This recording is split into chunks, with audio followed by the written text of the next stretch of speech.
श्री स्वामी समर्थ. मी श्री श्री सद्गुरू दादा महाराज वंदनीय ताई नवली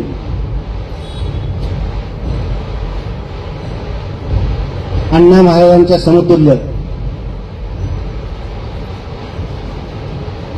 आबा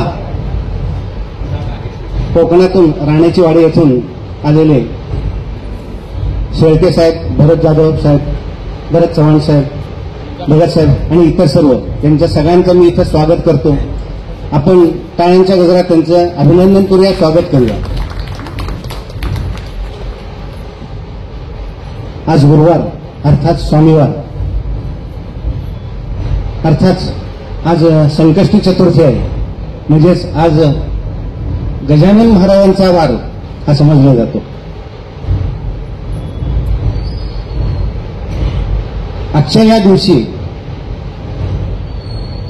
म्हणजे आजचा दिवस कसा भाग्यवान आहे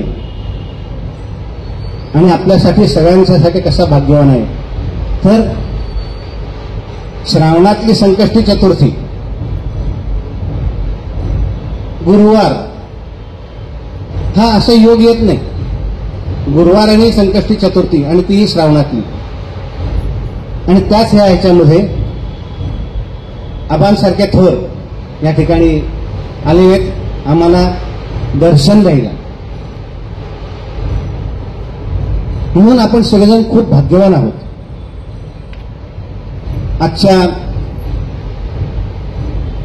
महाप्रसादाचे मानकरी, भाग्यवान सेवकरी कोण स्वामी भक्त आहेत माहीत नाही, पण आजच्या महाआरतीचा मान, सन्मान आणि खरोखर भाग्यवान जे आहेत श्री शेळके साहेब, आपली खरं पूर्व पुण्याई म्हणायची किंवा आपली सेवा ही आज फळाला आलेली आहे. शेळके साहेब आणि सौ शेळके त्यांना मी इथं आमंत्रित करतो आणि सद्गुरूंना मी विनंती करतो की त्यांचा आपण यथोचित सन्मान करावा. सद्गुरूंनी सांगितलं होतं, नाही तसं नाही, म्हणजे शेळके साहेबांनी सांगितलं होतं, पण नाव घेऊ नका असं समोर दिसतेच ना. श्री स्वामी समर्थ महाराज की जय.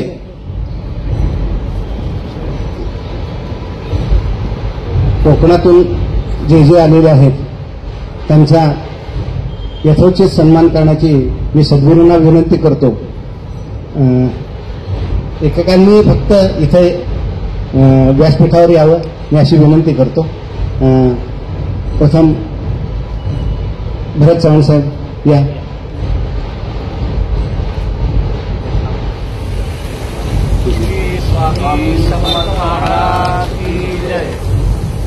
भगत साहेब.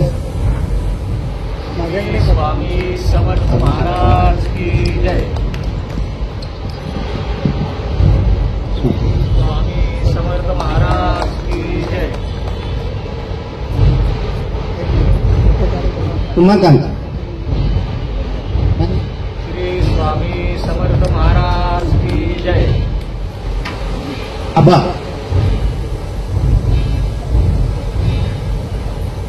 आबांचा सन्मान करणं म्हणजे हा आमचा सन्मान आहे.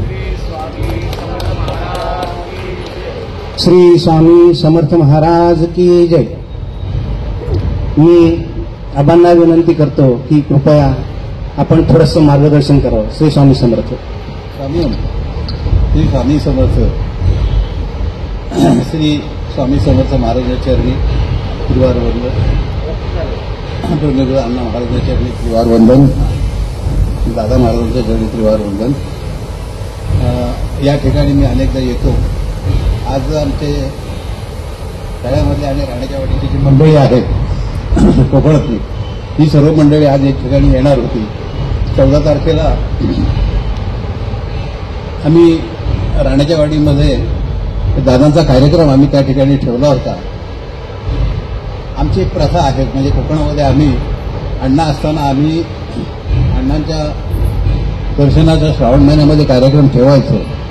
2 ठिकाणी ठेवायचो, एक कोलडला ठेवायचो आणि एक राण्याच्या वाडीमध्ये ठेवायचो. या तेव्हा आम्ही आज ठरवलं, मी त्या दिवशी ठरवलं की आमच्या सगळ्या मंडळींनी की या श्रावण महिन्यामध्ये आपण दादा महाराजांना आपल्याकडे इथे आणायचं आणि दर्शनाचा कार्यक्रम ठेवायचा. काही लोकांची प्रश्नोत्तर असतील तर दादांच्या मार्फत त्यांच्याकडून मार्गदर्शन घ्यायचं आणि त्या दृष्टीने आम्ही जवळजवळ 11 तारखेपासून आम्ही हा कार्यक्रम ठरवत होतो. पण तो काही योग आला नाही. शेवटी म्हणजे 11-14 तारखेला आमचा हा काही योग आला आणि 14 तारखेला ऑगस्टच्या परवा 14 तारखेला दादा महाराज आमच्याकडे आले होते. खूप बरीचशी मंडळी त्या ठिकाणी आली. खूप चांगला कार्यक्रम झाला. आणि कसं आहे की अण्णा गेल्यापासून आमच्याकडे असं एवढं व्यवस्थित मार्गदर्शन मिळणारं तसं आता कोणीच नव्हतं. आणि मग आम्ही ठरवलं की दादा महाराजांना त्या ठिकाणी घेऊन जायचं आणि हा कार्यक्रम आपण करायचा. त्यानंतर तिथे बरेच 2-3 केंद्र आहेत, छोटी छोटी जी उपकेंद्र आहेत अण्णांनी सुरू केलेली. त्या केंद्राचे केंद्रप्रमुख त्या ठिकाणी आले होते. दादा महाराजांचं एकूण सगळं म्हणजे अक्षरशः म्हणजे एकतर आमच्या केंद्रप्रमुखांना त्यांना अश्रू अनावर झाले त्या ठिकाणी की इतकं त्यांना दादांचं महत्त्व त्या ठिकाणी पटलं. तर अशा ह्या ठिकाणी आता आम्ही ठरवलेलं आहे दादांना की आपण ही जी काय म्हणजे जी माझ्या मनामध्ये इच्छा होती ती स्वामींच्या कृपेने आणि अण्णांच्या कृपेने बहुतेक ती फळाला येते असं मला वाटायला लागले. आणि त्याप्रमाणे आता दादांना आम्ही म्हणजे तुमचा गुरुवार आपला आम्ही नेणार नाही दादांना, गुरुवार दादांचं इथेच असेल. फक्त इथंच दिवस जे असतील तो दिवस आम्ही म्हणजे जसं आता परवा बुधवार आम्ही 14 तारखेला दादांनी दिला तसा आम्ही दिवस कुठला तरी घेऊ. शक्यतो मी दादांना म्हटलं रविवार घ्या, म्हणजे रविवार कसा सुट्टीचा दिवस असतो, या ठिकाणी दादांना व्यवस्थित आपल्याला आमच्याकडे यायला मिळेल या दृष्टीने आम्ही तो ठरवलेला आहे. आणि मला खात्री आहे की आम्ही आतापर्यंत जसा हा कार्यक्रम करत आलोय तसाच आता या ठिकाणी सुद्धा कोकणामध्ये दादा महाराजांच्या कृपेने हा कार्यक्रम चांगला निर्विघ्नपणे आणि सुंदरपणे पार पडेल याची मला खात्री आहे. कारण बऱ्याचशा लोकांना इतकं बरं वाटलं की खूपच बरं वाटलं. म्हणजे मी एक डॉक्टर आहे डॉक्टर दिलीप बागडे म्हणून, त्याचा असं मी त्यांच्याकडे गेलो म्हणजे मला बरं नव्हतं. मी ते पुण्यात असताना बरं नव्हतं, मी इथे औषधं घेतली होती. पण आम्ही कसं मी कोकणात बरीच वर्ष माझं आयुष्य कोकणात गेलं, त्यामुळे इथलं हवामान थोडंसं सूट होत नाही. त्यामुळे मी इथे आजारी पडलो. जवळजवळ महिन्यात विमानावर दादांना कल्पना आहे, दादाने पण मला सांगितलं होतं. गुरुपौर्णिमेच्या कार्यक्रमाला मी इथे आपल्याकडे आलो होतो. तर तिथे ते बागडे म्हणून डॉक्टर आहेत. ते मी नोकरीला असताना ते पण नोकरीला होते, मेडिकल ऑफिसर होते. त्यामुळे त्यांचा माझा जुना परिचय होता आणि त्यांच्याकडे कसं काय त्यांना सारं म्हणजे अण्णा असताना आम्ही त्यांच्याकडे जायचो आणि अण्णांना घेऊन जायचो. ते मी त्यांची गेलो, त्यांचे खूप मोठे प्रॉब्लेम होते आणि ते जेव्हा पेशंट नसेल तर मग तिथे त्यांच्या टेबलावर बसून ते वहीमध्ये श्री स्वामी समर्थचं हा जप ते लिहून काढायचे. आणि जवळजवळ 2-3 वह्या त्यांनी भरल्या होत्या. आणि मग ती वही भरली की ते मुरुडचे असल्यामुळे मुरुडच्या समुद्र किनाऱ्यावर जाऊन तिथे समुद्रामध्ये ते विसर्जित करायचे. तर त्यांना असा 2 दिवस सारखं असं होत होतं की आबा येतील काय मी त्यांच्याशी बोलेन. आणि योगासाठी मी इथून गेल्यानंतर मला त्यांना भेटायचंच होतं कारण मला बरं नव्हतं. मी त्यांच्या इथं पाऊल ठेवल्यानंतर त्या अगोदर 2 मिनिटं माझ्याकडे बघत राहिले, नक्की मीच आहे का. मी जेव्हा आत गेलो म्हटलं डॉक्टर असं काय झालं, तर म्हटलं आबा मी म्हणतो 2 दिवस आठवण काढतोय, तुम्ही याल काय. आणि खरोखर मी गेल्यानंतर त्यांना खूप बरं वाटलं. मग तेव्हा आमचा इतर सगळा विषय होता. मला त्यांनी सांगितलं अशी परिस्थिती आहे तर मला काहीतरी मार्ग सांगा. तर म्हटलं मार्ग मी सांगेन, जसं आपण अण्णांना इथे आणत होतो तसं म्हटलं नारायणपेठेमध्ये एक मोठा स्वामीचा मठ आहे, त्या ठिकाणी सद्गुरू दादा महाराज आहेत. माझा स्वतःचा अनुभव मी त्यांना सांगितलं की दादाने मला कसं काय हे केलं आणि सांगितलं. म्हणालं मी तुमच्याकडे त्यांना आज योग आहे, उद्या परवा 14 तारखेला दादा आणायचं आपल्याकडे येत आहेत राण्याच्या वाडीला तळ्याला. तुम्ही म्हणत असाल तर मी दादांना आपल्याकडे घेऊन येतो. ते म्हणाले आबा कुठल्या परिस्थितीत घेऊन या, मी वाट बघतो. आणि मग त्यांना इतकं ते भरून आलं की ते मला म्हणाले आबा कसा काय बघा स्वामीचा योग आहे, तुम्ही आलात काय आणि आता दादा महाराज येत आहेत काय आणि माझ्या घरी येत आहेत काय. त्यांना खूप बरं वाटलं. आणि दादांनी अर्थात दादांच्याबद्दल मी काय बोलायला नको जास्त, कारण आता आपल्या सगळ्यांना कल्पना आहे. त्यांना इतकं बरं वाटलं. परवा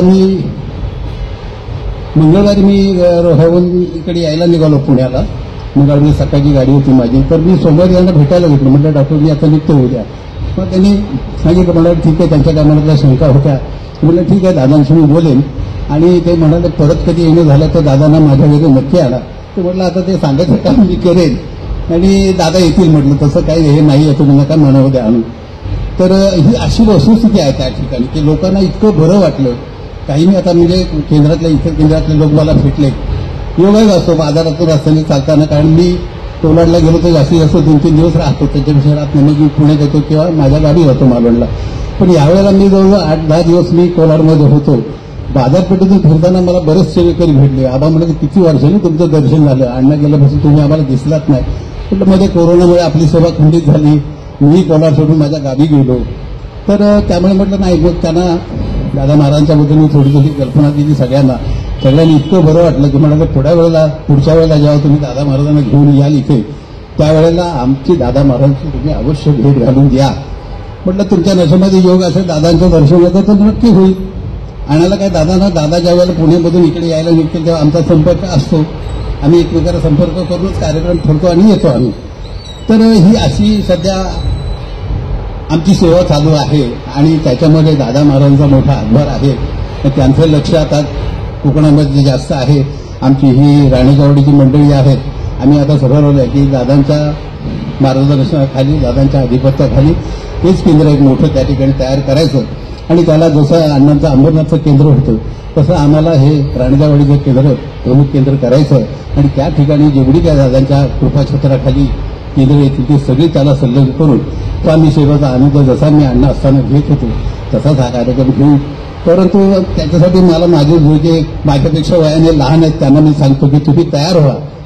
कारण आता माझी जवळजवळ मी आता 80 गाठत आलो. त्यामुळे हे सगळं हिंडणं फिरणं थोडं अवघड जातं. आता माझ्याबरोबरचे जे आहेत त्या लोकांना कल्पना आहे की शरीर साथ देत नाही. मन खूप मोठी भरारी मारायला बघतं, मी असं करीन तसं करीन. पण आता हातपाय थकले आहेत, हिंडणं थोडं अवघड जातं. बसणं म्हटलं तरी, चालणं म्हटलं तरी सुद्धा अवघड जातं. परंतु स्वामींची इच्छा असेल तर या सगळ्या गोष्टी घडतायत आणि अशाच घडतील याची मला पूर्ण खात्री. माझा स्वामींवर आणि दादांवरती पूर्ण विश्वास आहे. श्री स्वामी समर्थ महाराज की जय.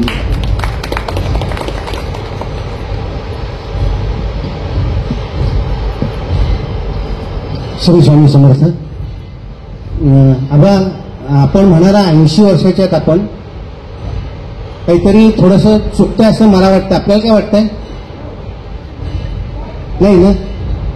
त्याचं व्यवस्थित मी सांगतो 2 मिनिटं की जसं आता तुम्ही जसे मोठे वयाने वाढत जाल, जसे वयाने तुम्ही वाढत जाल तसं मी माझं सांगतो की मी सकाळी लवकर उठतो, 4:30-5ला उठतो, सकाळी गरम पाणी पितो, फिरायला जातो, चाललं असतं. आणि जेवणं आणि खाण्यावरती फार मोठा माझा कंट्रोल आहे.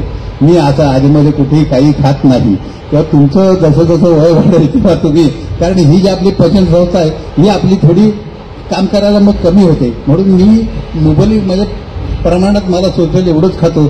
आणि त्याच्यामुळे थोडासा व्यायाम, थोडंसं चालणं, हिंडणं फिरणं ह्या सगळ्या गोष्टींमुळे तुम्हालाही हे सगळं जमेल, करायला हरकत नाही, काही होत नाही. फक्त आपल्या जिभेवर कंट्रोल पाहिजे, तो असला की तुमचं चांगलं होईल.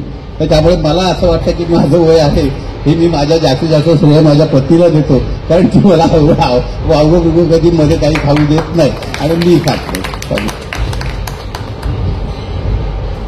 आपण प्रत्येक गोष्टीचं श्रेय आपल्या अर्धांगिनीला द्यायलाच पाहिजे. नाही दिलं तर काय हो नाही.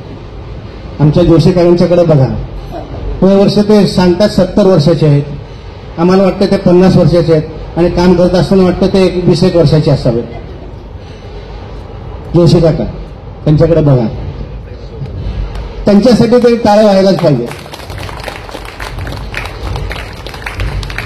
आणि आता आबांनी सांगितलं की जिभेवर ताबा पाहिजे, सकाळी फिरलं पाहिजे.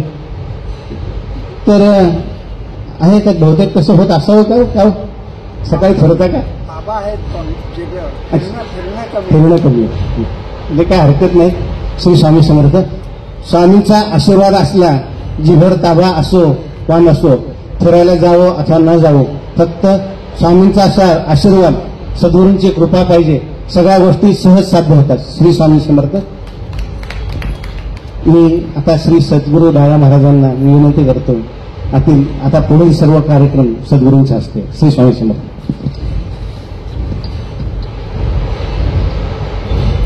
श्री स्वामी समर्थ. सुरुवातीला आपण सामुदायिक जप घेऊ. इच्छित दाता सकल कार्य सिद्ध करता सकल दुःख हरता श्री स्वामी समर्थ नमो नमः स्वाहा. इच्छित दाता सकल कार्य सिद्ध करता सकल दुःख हरता श्री स्वामी समर्थ नमो नमः स्वाहा. इच्छित दाता सकल कार्य सिद्ध करता सकल दुःख हरता श्री स्वामी समर्थ नमो नमः स्वाहा. इच्छित दाता सकल कार्य सिद्ध करता सकल दुःख हरता श्री स्वामी समर्थ नमो नमः स्वाहा. इच्छित दाता सकल कार्य सिद्ध करता सकल दुःख हरता श्री स्वामी समर्थ नमो नमः स्वाहा. इच्छित दाता सकल कार्य सिद्ध करता सकल दुःख हरता श्री स्वामी समर्थ नमो नमः स्वाहा. इच्छित दाता सकल कार्य सिद्ध करता सकल दुःख हरता श्री स्वामी समर्थ नमो नमः स्वाहा.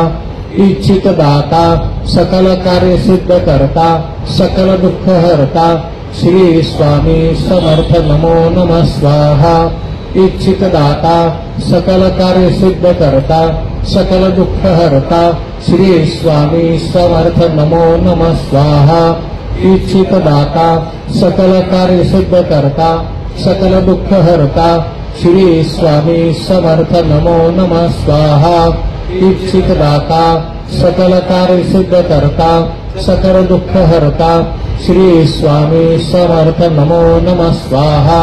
इच्छित दाता सकल कार्य सिद्ध करता सकल दुःख हरता श्री स्वामी समर्थ नमो नमः स्वाहा. इच्छित दाता सकल कार्य सिद्ध करता सकल दुःख हरता श्री स्वामी समर्थ नमो नमः स्वाहा.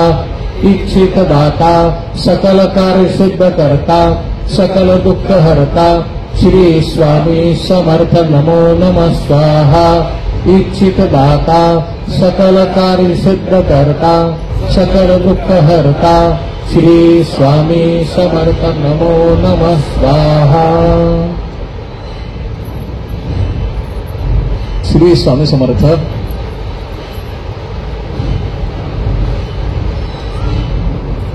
आजचा गुरुवार विशेष म्हणलं पाहिजे तर हल्दार साहेबांनी सांगितलं की एक दुग्ध सरकार किंवा अमृत योग जो म्हणतात तसा आजच्या गुरुवारी जमून आला. श्रावण महिन्यातला गुरुवार आणि आबांसारखे ऋषितुल्य व्यक्तिमत्व आज आपल्याला इथे आहे. आपल्याबरोबर त्यांचे दोन शब्द ऐकण्याची संधी आपल्याला मिळाली आणि गुरूंच्या शब्दासाठी या गुरु शब्द प्रमाण जर का उदाहरण द्यायचं झालं तर आबा स्वतः एक उत्कृष्ट उदाहरण म्हणता येईल की अण्णाच्या मनातलं जे घडवायचं आहे ते घडवण्यासाठी शरीर झिजवणं म्हणजे काय, अण्णांच्या बरोबर त्यांच्या बरोबरीने खांद्याला खांदा लावून काम करणारं असं व्यक्तिमत्व. त्यासाठी जे 25 मठ अण्णांनी उभे केले ते स्वामींचं नाव, स्वामी नावाचा प्रसार सगळीकडे व्हायला पाहिजे. स्वामींचं नाव सगळ्या वाड्यांवर वस्त्यांवर ते घुमलं पाहिजे. जर का आपण आज तांबणी घाट उतरून गेल्यानंतर रोह्यापासून मला वाटतं महाडपर्यंत जी काही तिथे बारक्या बारकी गावं आहेत, वस्ती आहेत, जिथे आत्ता आम्ही जातो गाडीने, पण त्याला अण्णा कसे जात असतील, पायवाट होती का, रस्ता होता का नव्हता, अशा वेळेला अवघड परिस्थितीमध्ये लाईट आहेत नाही आहेत, प्रवासाचं साधन आहे नाही, मिळेल तर टेम्पो, मिळेल तर रिक्षा, कधी आबांच्याबरोबर गाडीवर, कधी श्रीकेश आमच्याबरोबर गाडीवरती बसून जायचं आणि अशा वातावरणात एक एक केंद्र उभं करत आज जवळपास तिथे 25 ते 26 केंद्र तिथे उभी राहिलेली आहेत. म्हणजे महाराज जसं म्हणले त्याला की निर्वाणाच्या क्षणी जेव्हा त्यांना विचारलं की आपण परत कधी येणार, तेव्हा ते म्हणले की डोंगर बोलतील तेव्हा येईल. पण डोंगर बोलतील तेव्हा येईल म्हणजे कसं की आज जर का आपण तिथे जाऊन बघितलं कधी, काही काही वाड्या अशा अक्षरशः डोंगराच्या पायथ्याशी आहेत. महाडच्या अलीकडे पळसगाव म्हणून केंद्र आहे, समोर मोठा उभा रायगड दिसतो, उंच कडा रायगडचा दिसतो. आपण जर का मोठ्याने श्री स्वामी समर्थ म्हणलं तर आपला तो परत प्रतिध्वनी, त्याला इको म्हणतात, तो परत येतो. अशा ठिकाणी केंद्र उभं करायचं, तिथे जायचं तो जो जागा मालक असेल त्यांच्याबरोबर चर्चा करायची, केंद्र तिथे सुरू करायचं. केंद्र सुरू केल्यानंतर स्वामींच्या ज्या आरत्या होतात तिथे त्या आरत्या त्या लोकांना सांगायच्या, शिकवायच्या, त्यांच्याकडनं म्हणून घ्यायच्या, पाठ करून घ्यायच्या. इथपर्यंत आबांचं कार्य आणि तिथेच थांबत नाही. प्रत्येक आरतीला प्रत्येक केंद्राला वेगळा वार दिलेला आहे. कुठे सोमवारी आहेत, कुठे मंगळवारी आहेत, कुठे बुधवारी आहेत. जे आबा तिथे असतात तोलाडमध्ये त्यांचा प्रत्येक वार त्या केंद्रामध्ये जाण्यामध्ये त्याला तो वेळ ते द्यायचा प्रत्येक केंद्राला. आणि त्याच्याबरोबर चव्हाण साहेब होते, शेळके साहेब होते, ही सगळी मंडळी, आता इथे भगत साहेब बसते, ही सगळी मंडळी त्याला तिथे असायची. आणि सगळ्यांच्या कष्टातनं तिथे ती केंद्र सुरू झालेली आहेत. आणि गुरु हा शब्द कसा त्यांनी अंगात भिनवला किंवा गुरु त्यांच्या मनामध्ये कसे अण्णा बसलेले आहेत, कसे त्यामध्ये एक आपण म्हणतो की विसरता येणारच नाही. अण्णाचं कार्य किंवा अण्णाचं जे काय तिथलं ती जी व्यक्ती आहे ती आपल्या अंगात, आपल्या शरीरात त्यांनी इतकी भिनवलेली आहे की असं तो विसरता येणं शक्यच नाही. असं अण्णांचं तिथे कार्य घडलेलं ते. मग गुरूंच्यासाठी कसं असावं, गुरूंच्यासाठी काय करावं, गुरूंच्यासाठी किती नम्र असावं. म्हणजे बरेच वेळा हल्लाळ साहेबांच्या तोंडी आपण उल्लेख ऐकला असेल. आज आता बरेच दिवसांनी त्यांचं प्रास्ताविक ऐकायला मिळालं, त्यामुळे सगळे एकदम लोक परत आज थोडी आरामशीर झाली असं मला वाटलं. जेव्हा ते उभे राहिले इथं बोलायला, श्री स्वामी समर्थ असं जेव्हा म्हणले, एक वातावरण परत वेगळं तयार झालं. त्यांचं नेहमीचं हल्लासाहेब म्हणजे ज्ञानाचा भांडारच आहे. त्यांचं ते नेहमीचं ज्ञानाचा भांडार उघडं झालं. आज चतुर्थी आहे, मग श्रावणातली आहे का, मग काय, म्हणजे मला सुद्धा माहिती नव्हतं श्रावणातल्या चतुर्थीला वेगळं महत्व काही आहे असं. काही काही माहिती आपल्याला त्यांच्या बोलण्यातनं ती होत जाते त्या वेळेला ती. आम्ही परवा गेलो राणेच्या वाडीमध्ये, तर सगळ्यांनी आठवण काढली होती. हल्लाळ साहेब त्याला त्यांच्या घरगुती कारणामुळे आले नव्हते, पण सगळ्या तिथल्या स्वामी भक्तांनी पण आठवण काढली.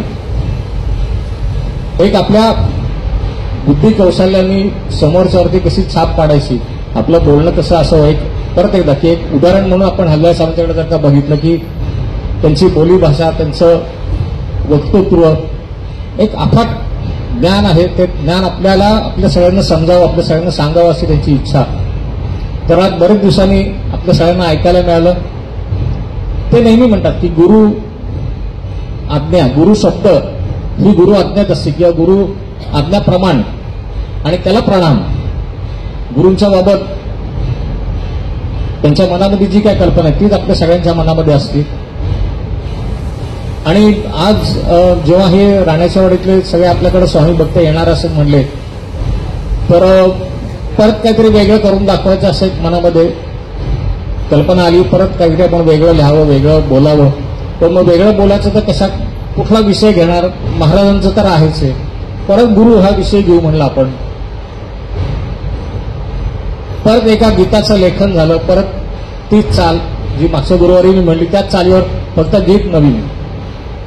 त्या गीताच्या चालीत, त्या गीताच्या ओळींमधनं किंवा त्या गीतामधनं गुरु ह्या विषयी काय वाटतं किंवा कसं असावं त्या संदर्भात जे मनामध्ये माझ्या त्यावेळेला गीत लिहिताना येत होतं, तर ती भावना मी आपल्या समोर इथे व्यक्त करतो. मागच्या गुरुवारी आपण जेव्हा हल्लाळ साहेबांचं कौतुक केलं होतं त्यांच्या वाढदिवसाला, तेव्हा जे गाणं आपण सादर केलं होतं तेच गाणं इथे मी फक्त त्याच्यामध्ये गुरु हा शब्द घेतलेला आहे, गुरु हा विषय घेतलेला आहे. चाल तीच आहे मला वाटतं नाही, म्हणजे ती चाल बनवूनच मी लिहिलेलं आहे. मागच्या गुरुवारी असं केलं होतं की आकाशी झेप घेरे पाखरा, आकाशी झेप घेरे पाखरा, सोडी सोन्याचा पिंजरा, सोडी सोन्याचा पिंजरा. आता ही चाल घेऊन गुरुचरणी लीन हो रे साधका, गुरुचरणी लीन हो रे साधका, फेडी कर्माचा पातका, फेडी कर्माचा पातका. गुरुचरणी लीन झालो आपण, आपली कर्माची जी फळं असतील, जे पातक आपल्याकडनं जे घडतं ह्या जन्मात, मागच्या जन्मात, त्याच्या मागच्या जन्मात, ते पातक आपण त्या गुरूंच्या चरणी आपण अर्पण करायचं, लीन व्हायचं. गुरूंच्या चरणी जेव्हा लीन होतो ती आपोआप त्या पातकांचं ते फेडलं जातं. त्या पातकांचा जो आपल्याला त्रास होणार असतो तो त्रासही कमी होतो, नष्ट होतो, किंवा तो त्रास सहन करण्याची ताकद तो गुरु देतो.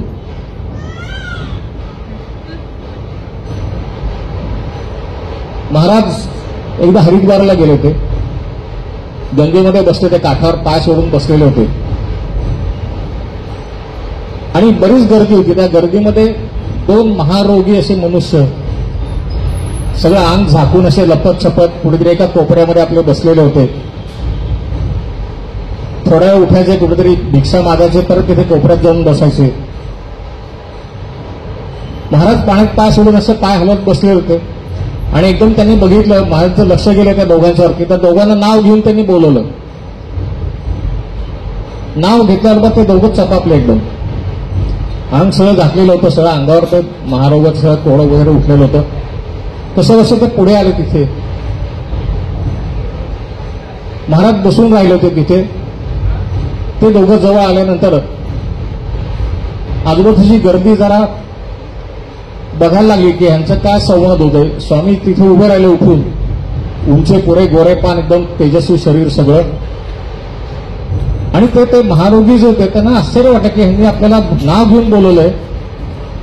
ही कोणती नक्की ही कोणते दिव्य आत्मा परमात्मा कोणतरी असले पाहिजे, कोणतरी बाबा अवतारी पुरुष असले पाहिजेत. ते दोघं जण तिथे त्या स्वामींच्या चरणी साष्टांग त्यांनी लोटांगण घातलं.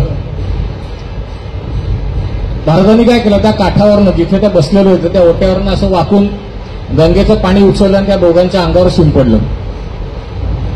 ते पाणी शिंपडल्याबरोबर त्यांना मागच्या जन्मीचं स्मरण झालं. मागच्या जन्मीमध्ये आपण काय काय पापं केली, आपण कोणाकोणाला त्रास दिला, हे त्यांना स्मरण झालं. ते त्यांनी बोलून दाखवलं. एक महत्वाचा मुद्दा आहे, जे स्मरण झालं, आपण काय चुका केल्यात, आपण आपली चूक कधीच मान्य करत नाही, पण त्या दोघांनी ते आपल्या चुका, आपल्या हातून झालेली पापं सगळ्यांच्या समोर तिथे गर्दी जमलेली असताना ते बोलायला सुरुवात केली त्यांनी. त्या दोघांचे डोळे मिटलेले होते, पण ते सांगत होते काय काय घडलं ते. हे सगळं झाल्यानंतर स्वामींना त्यांनी प्रार्थना केली की आमच्या हातून चूक झाली, मागच्या जन्मात पापं घडलीत, परंतु ह्या जन्मात ना मला या त्रासापासून वाचवा. शेवटी स्वामी माऊली येते, त्यांना दया येतेच, तुम्ही कसंही वागा, पण ती शेवटी आई आहे. आपल्याला परत ती थोडा धपाटा मारेल, पण हात धरून परत आपल्या बरोबर ती घेऊन जाते. ती महाराजांनी परत वाकल्या हाताने गंगेचं पाणी उचललं, त्यांच्या अंगावर त्यांनी प्रोक्षण केलं. त्याबरोबर त्यांचा जो महारोग होता, जे कुष्ठ उठलं होतं, सगळं नाहीसं, त्यांचं शरीर जसं होतं पहिलं तसं परत झालं पूर्ववत त्या दोघांचं. हे कशामुळं, गुरूंच्या चरणी लीन झाल्यामुळं. त्यांचा तो पश्चाताप गुरूंनी बघितला, स्वामींनी बघितला. पापं करायची आणि गुरूंच्या चरणी न्यायचं असं नाही. पापं सोडण्याकरता पश्चातापाच्या अग्नीत मी जळतोय, आता तुम्ही मला वाचवा, ह्या भावनेने गुरूंच्या चरणी जायचं. नाही तर आपण, मी आत्ता नुसतं म्हणलं की गुरूंच्या चरणी आपली पापं ठेवायची, तसं नाही.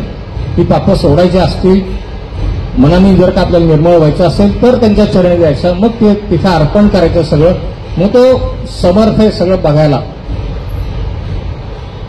सुख दुःख हा द्वैत पसारा, मायेचा खेळ ही सारा. सुख दुःख हा द्वैत पसारा, मायेचा खेळ ही सारा. जन्म मरण चुकवी फेरा, जन्म मरण चुकवी फेरा.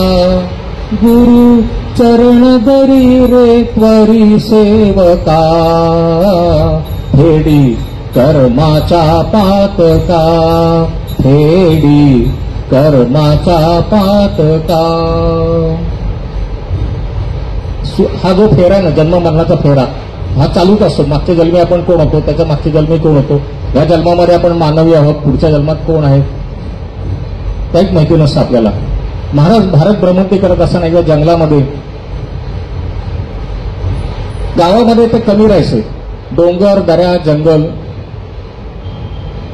असायच्यातनं, जिथं वस्ती नाही असायच्यातनं ते महाराज फिरत असताना सकाळची वेळ होती. त्यांना 2 वाघ दृष्टीस पडले. मोठे होते वाघ, चांगले, भीती वाटावी इतपत असते. सामान्य माणसाला भीती वाटेल ते शेवटी महाराज असताना भीती बसली. ते जंगलात फिरत ते जिकडे जायचं, वाघ त्यांच्या पाठोपाठ जायचे. दुपारची वेळ आली तर वाघ आपल्या पाठीमागे यायचे त्यांच्या. एका मोठा असा शेळा होती. शेळेवरती महाराज असे जाऊन पहुडले. बाजूला झाडी होती बरीच. त्या झाडीतनं असे ते 4 डोळे लखाकताना स्वामींनी बघितले. परत स्वामींनी तशीच लीला केली. त्यांना नावाने परत या मारले. महाराज पंडित या म्हणले बाहेर. ब्राह्मण लोक या बाहेर.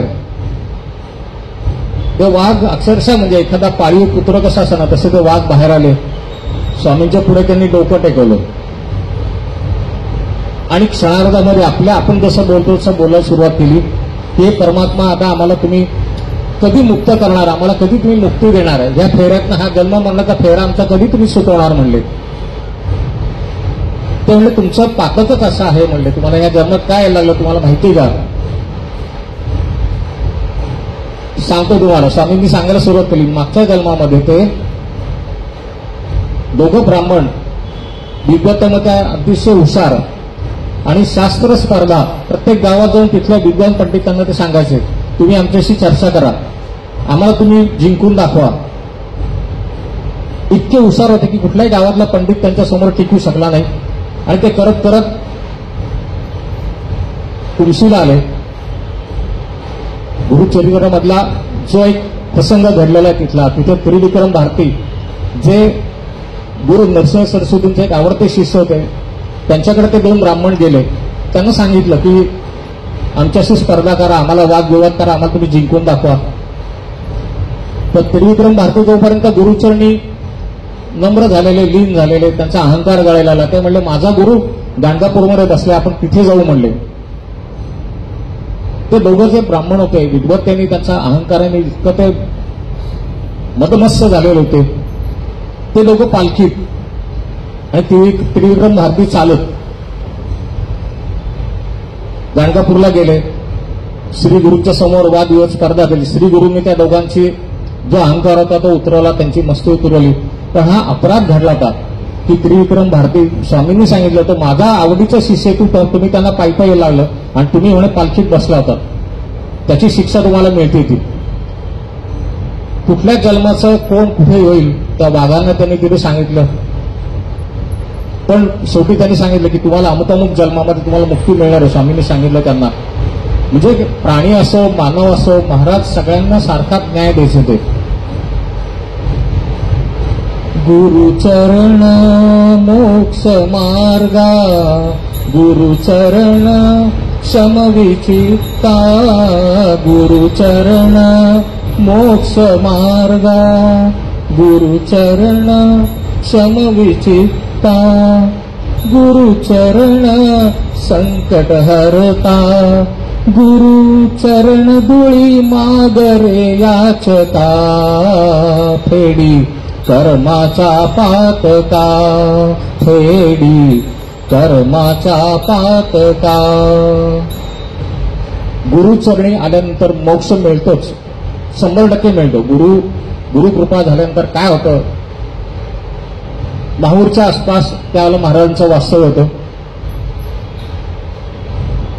इथल्या डोंगर दऱ्यातनं महाराज गुहेतनं कुठे राहत असतील. एक अतिशय फाटका मनुष्य, त्याला तो असा फिरत फिरत फिरत गावात भिक्षा मागायची, जे मिळेल ते, अर्धी भाकरी 70 भाकरी जी मिळेल, नाही मिळाली. शरीर अतिशय दुर्बल, हाडं मोजून घेता येईल अशी त्याची परिस्थिती, चेहरा धुळीने माखलेला कायम. एक दिवस असाच भटकत भटकत डोंगर दऱ्यात तो कशाला गेला माहिती नाही, पण त्याला तो एक प्रकाश दिसला. तो गुहेमध्ये प्रकाश येतो. तो पुढे जाऊन बघितलं त्यांनी गुहेत पद्मस्थानामध्ये स्वामी बसलेले आहेत. तेजपुंज शरीर, त्यांच्या शरीरातला प्रकाश बाहेर येतोय. त्यांनी बघितलं, आपली हालचाल तिथे त्यांनी केली. थोडासा खाकरला बिकरला तरी स्वामींनी काही डोळे उघडले नाही. त्याच्या जवळच्या पिशवीत बघितलं, एक अर्धी भाकरी होती. एक झाडाचं पान तोडलं त्यांनी, त्यातली चतकोर भाकरी स्वामींच्या पुढे ठेवली, निघून गेला. दुसऱ्या दिवशी आला. आता तो एक नित्यक्रम झाला त्याचा. तसंच त्यांनी केलं. जी मिळाली, पोळी मिळाली, भाकरी, जे काय चतकोर तुकडा तिथे ठेवायचा, आजूबाजूला साफसफाई करायची, निघून जायचं. त्याचं नाव होतं हरिभाऊ. जवळजवळ 8 दिवसांनी हरिभाऊ जेव्हा परत तिथे गेला, भाकरीचा तुकडा ठेवला क्षणी महाराजांनी डोळे उघडले एकदम. त्याला इतका आनंद झाला. स्वामींनी तर सांगितलं, हरिभाऊ म्हणजे तुझी सेवा मी बघत होतो बरं का, तुझ्यावरती मला आता कृपा करायची. अशी कृपा आणखीन कोणावरती करायची असेल, तू गावामध्ये विचार कोणाला करायची असेल, उद्या घेऊन ये म्हणलं. उद्या रात्री पौर्णिमा आहे, मी सगळ्यांच्यावरती मी कृपा करतो. त्यांनी सगळीकडे आला गावामध्ये, तर सांगितलं असं असे महाराज तिथे बसलेले आहेत, सगळ्यांच्यावरती कृपा करायची म्हणतात. सगळेजण आनंदाने तयार झाले. पौर्णिमेची रात्र होती. सगळेजण त्या गुहेपाशी जमले. महाराज त्या योग्य वेळेला तिथनं बाहेर आले. तिथे पण अशी उंच शिळा होती, त्याच्यावर उभे राहिले. एक तर पौर्णिमेचा चंद्र, त्याच्यामध्ये स्वामींचं शरीर तेजस्वी. सगळ्या लोकांना असं थोडंसं तो प्रकाश एकदम असा अंगावर काहीतरी आला असं वाटलं त्यांना. महाराज जेव्हा गुहेच्या बाहेर आले तेव्हा स्वामींनी सांगितलं की मी हा आजचा दिवस निवडलेला आहे, मी सगळ्यांच्यावरती मी कृपा करणार आहे. कोण तयार आहे म्हणजे कृपेला? तर कृपा म्हणजे काय लोकांनी विचारलं होतं. तर म्हणजे कृपा म्हणजे आपल्याला आता हा देह सोडायचा आहे, मी तुम्हाला मोक्षाला सगळ्यांना पाठवतो. असं म्हणल्याबरोबर देह सोडायचा म्हणल्यानंतर कोणीच तयार नाही झालं. सगळेजण मागं मागं व्हायला लागले. ते नको कृपा म्हणले. तो एकटा हरिभाऊ होता, तो आला पुढं. सगळं त्याचं शरीर पण तसं धुळीने माखलेलं. स्वामींच्याकडे गेला. ते महाराज जिथे उभे होते तिथल्या त्या दगडावर त्यांनी असा हात घासला. ती धुळी आपण चरण धुळी म्हणतो, ती लावली कपाळाला. किती महत्वाची. तो जो मनुष्य होता तो फाटका होता, पण त्याला कळलं गुरूंच्या चरणाची धुळी सुद्धा किती महत्वाची. आपले वारकरी बघा, वाकरीला जेव्हा रिंगण होतं मोठं, तर ते माऊलीच्या अश्व दौडत असतात. तर ते त्यांची दौड झाल्यानंतर तिथली खालची माती लावायला सुद्धा किती ते धडपडत असतात. हे महत्व त्याच्या लक्षात आलं. त्याच्या डोळ्यातनं घळाघळा पाणी व्हायला आलं की आज माझ्यावर गुरुकृपा होणार. त्याला समजलं, त्या फाटक्या माणसाला समजलं. महाराजांनी फक्त त्याला समोर उभा राहा म्हणले. आता जे लोक मागं झाली ना त्यांना सांगितलं तुम्ही मागेच जा. आणि महाराजांनी उजवा हात फक्त असा त्याला वर उचलला, तर बरोबर तो हरिभाऊ आकाशामध्ये उचलला गेला जवळ 20-25 फूट. आणि एखादा फटाका कसा फुटतो, त्याचं सगळं शरीर एकदम एका मोठ्या तेजस्वी असं ज्योतीमध्ये ते एकदम आवाज झाला आणि ती ज्योत आकाशाकडं निघून गेली. म्हणजे गुरु चरणी गेले, त्याला एकदम मोक्षच मिळाला ना. कुठलं परत वारी नाही, कुठली जन्माची वारी नाही, कुठली योनी नाही. एकदम त्याला आपल्या स्वर्गामध्येच त्याला पाठवलं त्यांनी. ही गुरुकृपेचं हे महत्व आहे. गुरुकृपा झाल्या की कसं होतं, गुरु कसा करता हवा, गुरु शब्द कसा आपण मानावा, हे त्याचं उत्तम उदाहरण जे फक्त त्यांनी त्या माणसाला समजलं. संपूर्ण गाव मागे हटलं, पण तो मागे नाही हटला. गुरुचरण धरूनच राहायला पाहिजे आपला, की गुरुचरण धरून राहता फळ मिळेल सेवा करिता. गुरुचरण धरून राहता फळ मिळेल सेवा करिता. गुरु कृपेची आस धरिता मन तनुदया समचातका. फेडी कर्माचा पातका, फेडी कर्माचा पातका.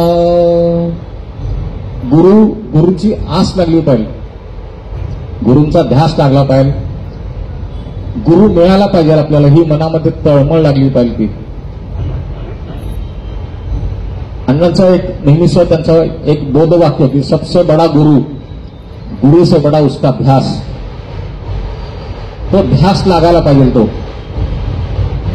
आपण स्वामी चरित्रामधलं बघितलं, जे जे होते स्वामी सूत होते, घरचं सगळं चांगलं सधन, काही संकटातनं मला जर का बाहेर काढणार कोणी असेल, मी त्याला गुरु मानेन, मी त्याची अजन्म सेवा करीन. आणि ते संकटातनं बाहेर पडल्यानंतर अक्कलकोटला गेल्यानंतर महाराजांनी त्यांना आपलं सूत मानलं, म्हणजे मुलगा मानलं. त्यांचं नाव होतं हरिभाऊ तावडे. आपला मुलगा म्हणून त्याचा सांभाळ केला आणि त्याला सांगितलं की तू आता जेव्हा मुंबईत जाशील लुटवून टाक आपला संसार. त्याला सांगितलं. केवढी अवघड गोष्ट आहे. आपण आपल्या खिशात पैसे असतील, 200 रुपये असतील, तर आपण 200 रुपये काढून आपण कुठे देत नाही. आपण 10-11 रुपये देऊ कुठल्याही मंदिरात गेलो तरी. अख्खा संसार लुटवायचा आहे. जो आहे घरदार आहे, बायको मुलं आहेत, सगळं ते सोडायचंय आणि फक्त स्वामींचं नाव घ्यायचं, स्वामींच्या नावाचा प्रसार करायचा आहे. माझं मठ मुंबईत बांध म्हणले, केवढी मोठी गोष्ट आहे ती. कोणतंही दुसरं उदाहरण म्हणलं तर बिडकर महाराजांचं आहे. अतिशय सधन, भरपूर श्रीमंत, पण काही काळानंतर त्या श्रीमंतीला कंटाळून आता आध्यात्मिक मार्गामध्ये जायचं. आध्यात्मिक मार्गात गेल्यानंतर मला गुरु हवा, हे एका तळमळीने फिरत अक्कलकोटला आले. त्यांच्याकडे जी सिद्धी होती, काय होतं, स्वामींनी त्यांना सांगितलं होतं हे सगळं सोडायचं, साधा मनुष्य बनून तू राहायचंस. अवघड गोष्ट आहे. आपण श्रीमंती सोडणं, श्रीमंत होण्याकरता माणसं धडपडत असतात. एवढी मोठं सगळं स्वतःच्या गडगंज संपत्ती सोडायची आणि एक फकीर माणसासारखं राहायचं, नुसतं धोतर पंचावरती राहायचं. पण गुरु हवा ही तळमळ. आणि बाळप्पांसारखा सर्वोत्तम शिष्य त्याच्यामुळेच तयार झाला. त्याला फळ काय मिळालं की स्वामींची गादी पुढे त्याला चालवायला मिळाली. इतका तो स्वामींच्या जवळचा झाला, इतका स्वामींना तो प्रिय झाला, शिष्योत्तम झाला तो. अशी उदाहरणं बरीच आहेत. आनंदनाथ महाराज आहेत, के. देशपांडे आहेत, जे स्वामींच्या करता, गुरूंच्या करता आपलं सर्वस्व सोडायला तयार होते. जे मनामध्ये त्यांच्या असेल, जी लालसा होती, जी मोह, सगळा त्यागाचा आणि फक्त गुरु, फक्त स्वामी सांगतील तेच ऐकायचं, ही भावना मनामध्ये त्यांच्या होती. म्हणून ही सगळी शिष्य मंडळी पुढची सगळी तयार झाली. गुरु शिष्य परंपरा ही तयार झाली. दत्त संप्रदायामध्ये हाच महत्व की गुरु शिष्य, जो गुणी गुरु असेल त्याचा पुढे तो शिष्य असतोच. आणि अण्णांच्याकडे तर शिष्यांची मला वाटतं सगळे एक एक रत्न आपण म्हणू तसं की जे मौलिक रत्न आज आपल्याबरोबर बसलेले आहेत आबासाहेब, की त्यांनी अण्णांच्या बरोबरीने कार्य केलेलं आहे. जे गुरूंच्या करता करता येईल तेवढं करायचं, तो ध्यास मनामध्ये होता. जो गुरु जे पाहिजे गुरूंना, गुरूंची इच्छा काय आहे ती समजून कार्य करायचं. आणि हे सगळे आज इथे ज्या गुरुवारी आपण म्हणतो, आजच्या गुरुवारी इथे आलेले आहेत, ती गुरूंच्या सेवे करतात. गुरूंनी, अण्णांनीच हा मठ स्थापन केलेला आहे. त्या मठात आज आपण सेवा करायची या हेतूने ही सगळी मंडळी इतक्या लांबून 200-250 किलोमीटरवरून ते इथे आले. आपण जर का बघितलं, पाऊस होता आज, अशा वातावरणात एखाद्याने सांगितलं असं आज येत नाही, रद्द करतो आम्ही, पण त्यांनी नाही, त्या इच्छेने ते परत तीव्र इच्छेने येते की फक्त गुरु सेवा आपल्याला इथे करायची होती. हा सगळा गुरूंचा प्रवास मी एकदा परत एकदा उलगडून किंवा ह्या गाण्याद्वारे मी एकदा परत म्हणून दाखवतो. गुरुचरणी लीन हो रे साधका, गुरुचरणी लीन हो रे साधका, फेडी कर्माचा पातका, फेडी कर्माचा पातका. सुख दुःख हा द्वैत पसारा, मायेचा खेळ विसारा. सुख दुःख हा द्वैत पसारा, मायेचा खेळ विसारा. जन्म मरण चुकवी फेरा, गुरु चरण धरी रे त्वरी सेवका. फेडी कर्माचा पातका, फेडी कर्माचा पातका. गुरुचरण मोक्ष मार्गा, गुरुचरण समविचित्ता. गुरुचरण मोक्ष मार्गा, गुरुचरण समविचित्ता गुरुचरण संकट हरता गुरुचरण धुळी मागरे याचता फेडी कर्माचा पातका फेडी कर्माचा पातका गुरुचरण धरणी राहता फळ मिळेल सेवा करिता गुरुचरण धरणी राहता फळ मिळेल सेवा करिता गुरुकृपेची आस धरिता मन तळमळ देया समचातका फेडी कर्माचा पातका फेडी कर्माचा पातका फेडी कर्माचा पातका. आजच्या गुरुवारी मी इथे थांबतो. काही गुरुवार आपण आपल्यातले जे सेवेकरी आहेत, जे सतत इथे येत असतात, प्रत्येक गुरुवारी आपली सेवा देत असतात, सातत्य त्यांच्या सेवेमध्ये आहे, असं एक दाम्पत्य किंवा असा एक सेवेकरी आपण इथे घेतो आणि मंडळातर्फे आपण त्याचा सत्कार करतो. आज हा मान इथे आलेला श्री दीपकरावजी गायकवाड आणि श्री रागिणीताई गायकवाड यांना. श्री दीपकराव गायकवाड आणि श्री रागिणीताई Gaikwad. Shri Deepakrao Gaikwad Indian overseas bank इथे मोठ्या अधिकार पदावरती आहेत आणि बँकेतनं दर गुरुवारी इथे लवकर तिथे सुट्टी करून आपल्या इथे येतात, आपल्या मंदिरामध्ये येतात आणि जी मिळेल ती सेवा हसतमुखाने स्वीकारत असतात, ती संपन्न करत असतात. सौ रागिणीताई आपण आता बघितलं, झांजांचा उत्सव एक काल ते देत होत्या भजनामध्ये, अतिशय सुरेल आवाजात इथे भजनं सादर करतात नेहमी. आणि मी नेहमी म्हणतो की सेवेमध्ये जर का सातत्य असेल, अशी आपण सेवेकरी फक्त निवडतो आणि गेली अनेक वर्ष सातत्य हे दोघे टिकून आहेत. तर मंदिरातर्फे आपण त्यांचा श्रीफळ आणि गुलाब पुष्प देऊन त्याचा इथे सत्कार करू. हा सत्कार मी आबांना विनंती करतो, आबांनी करावा त्यांचा.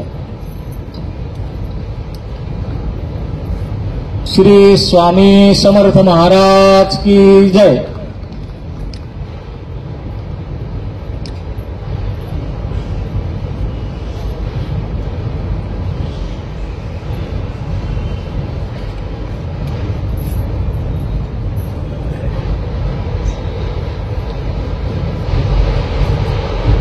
आज पालखी सोहळा आपला सुरुवात होईल. पालखीला आपल्यासाठी खास परत एकदा राण्याच्या वाडीहून आलेले कडक ढोलकी वाजवणारे, ढोलकी कडक वाजवणारे असं श्री भरत चव्हाण इथे आलेले आहेत. तर पालखीला आज मजा येईल. आपण जेवढ्या शक्य असेल तर सगळ्यांनीच पालखीला चालावं. एक सूचना किंवा थोडीशी जाहिरात अशी म्हणता येईल, मला एक जाहिरात हा शब्द योग्य वाटेल की आपल्या युवा सेवेकरी जो आहे श्री ओंकार, गणपतीसाठी खास त्यांनी काही टी शर्ट तयार केलेले आहेत. त्याच्या कल्पनेतनं त्याची फोटोग्राफी, त्याची कल्पना, असे काही फोटो टी शर्टवरती छापून घ्यायचे गणपतीचे, त्याच्यामध्ये काही श्लोक लिहिलेले आहेत. तर तो आता इथे दाखवत आहे. तसं त्याचं लवकरच जर का आपल्याला हवं असेल, आपला साईज जर का आपण कळवला तर त्याचं लवकर आपण वितरण करणार आहोत. असे टी शर्ट इथे त्यांनी तो तयार करतोय. पुण्यातले काही मानाचे गणपती आहेत, काही वेगळे गणपती आहेत, त्याला काही त्याला वेगवेगळे त्यांनी स्लोगन म्हणता येईल असं त्यात दिलेलं आहेत. हे टी शर्ट फक्त सेवा म्हणून तो करतोय, त्याच्यामध्ये कुठलाही फायदा असं काही नाहीये. ती सेवा किंमत असेल तर आपण नंतर त्याच्याशी संपर्क साधून आपली जी काही ऑर्डर असेल ती त्याला तशी कळवावी. पालखीचे सेवेकरी आपले तयार आहेत. पालखीला जी भक्त मंडळी येऊ इच्छितात त्यांनी पालखीबरोबर यायचंय. बाकीच्या भक्तांसाठी महाप्रसाद व्यवस्था इथे केलेली आहे. स्वामींचा आपण एकदा जय जयकार करू आणि मग पालखीला सुरुवात करू. जय जय श्री स्वामी समर्थ. जय जय श्री स्वामी समर्थ. जय जय श्री स्वामी समर्थ. श्री स्वामी समर्थ अण्णा महाराज की जय. स्वामी समर्थ म्हणा स्वामी समर्थ स्वामी समर्थ स्वामी समर्थ जय जय स्वामी समर्थ स्वामी समर्थ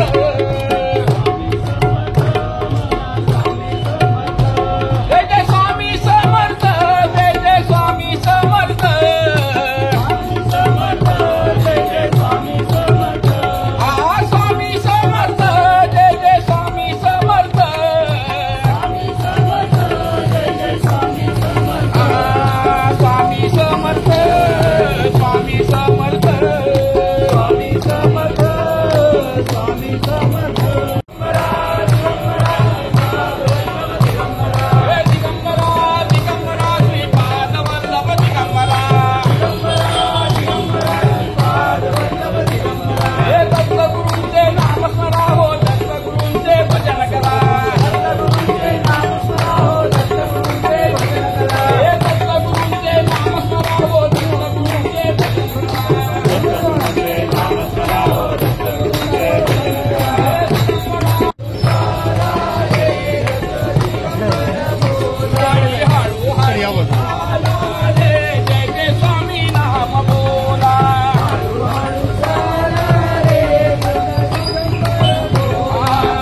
स्वामी समर्थ